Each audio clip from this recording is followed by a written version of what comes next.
Welcome back to another tutorial for the Horizon Forbidden West game.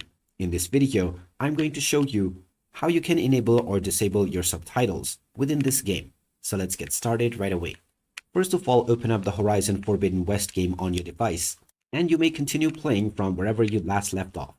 Now, you can directly go into settings from the main menu, or within your game, you can just pause it and go into settings as well. Now, once you're inside the settings page, go ahead and navigate into audio.